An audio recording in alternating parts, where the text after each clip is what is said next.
that simultaneously with these efforts, the main stronghold preventing Russian forces from going west beyond where they are now has fallen.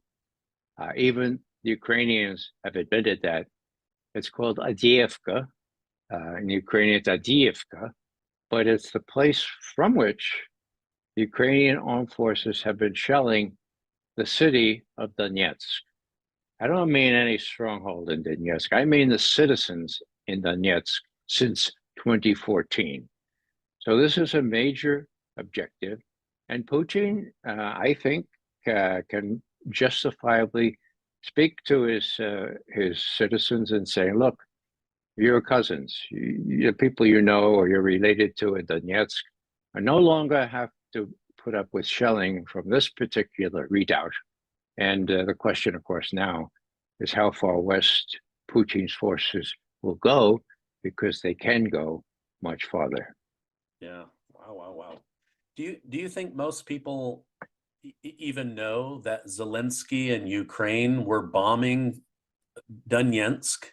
And this was one of the main reasons that Putin invaded, was Ukraine was bombing their own people, their own country.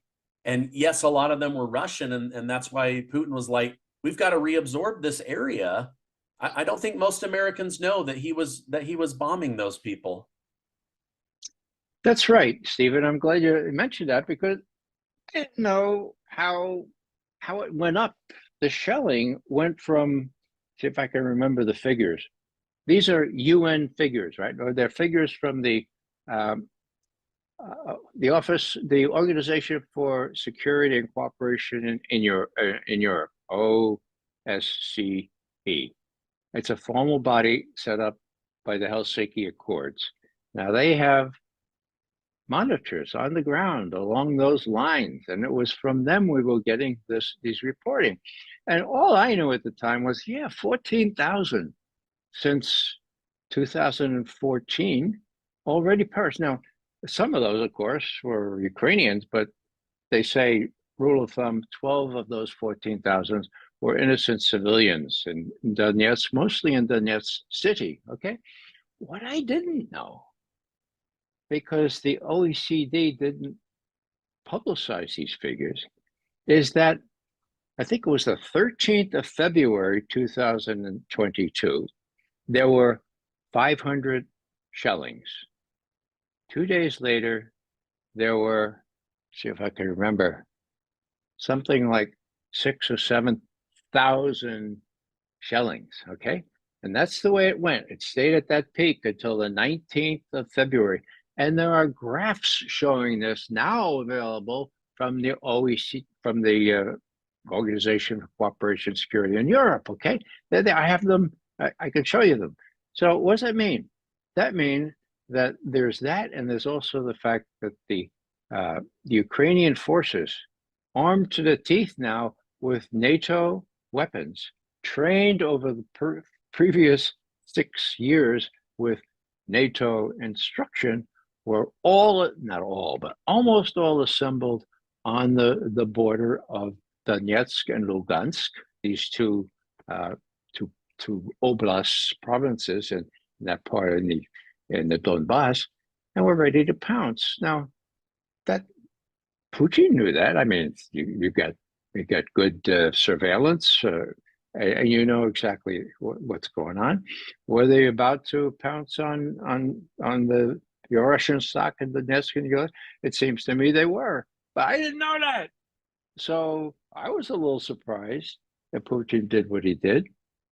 I also didn't know how the Chinese would react. And this is the biggie, folks. This is the biggie.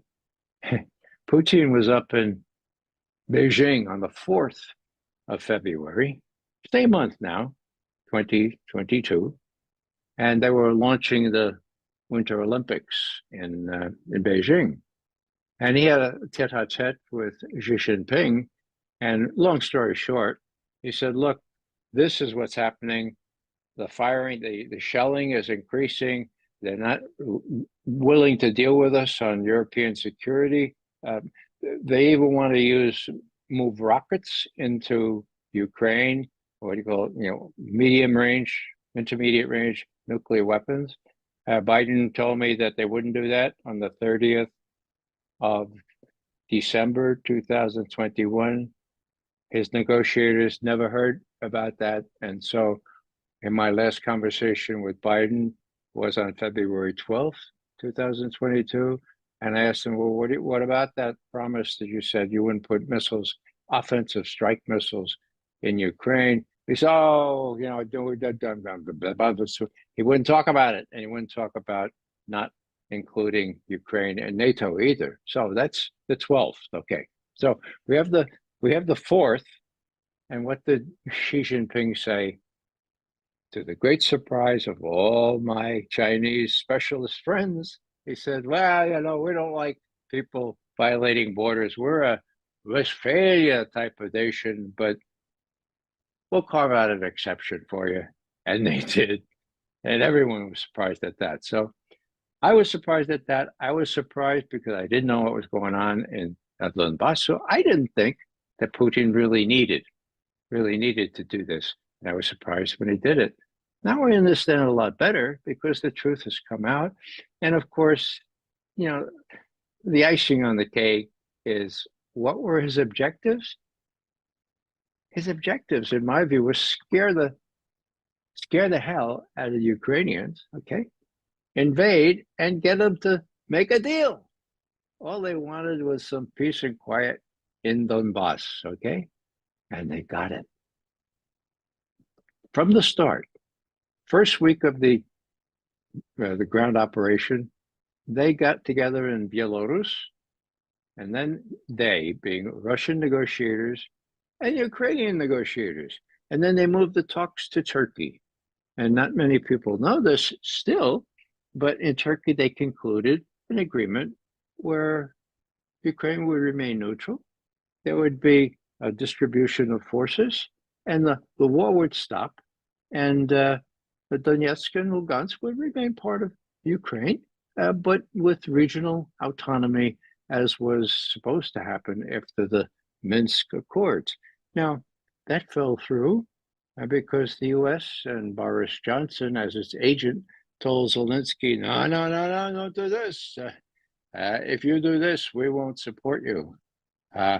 If you reject this, we will support you with this fancy weaponry and all kinds of other aid for as long as it takes.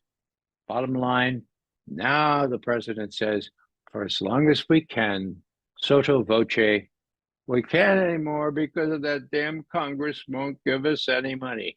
This is the way wars end, folks. This is the way we ended Vietnam. This is the way we ended that terrible war in Central America.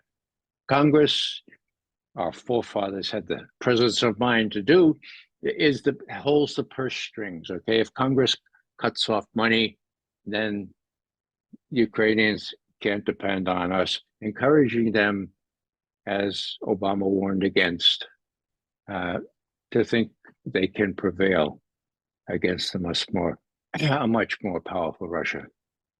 Oh my gosh. Well, I'm hoping and praying that this does end the war. It's a humanitarian crisis at this point, and I just hope and pray that it will come to an end. Ray, I could talk to you all day. You're a walking encyclopedia. I can't believe the things that you remember. I appreciate you spending time with my community and helping us understand the truth. Is raymcgovern.com still the best place for people to follow you online? Yes, and if they're on Twitter, then @Ray McGovern will do it.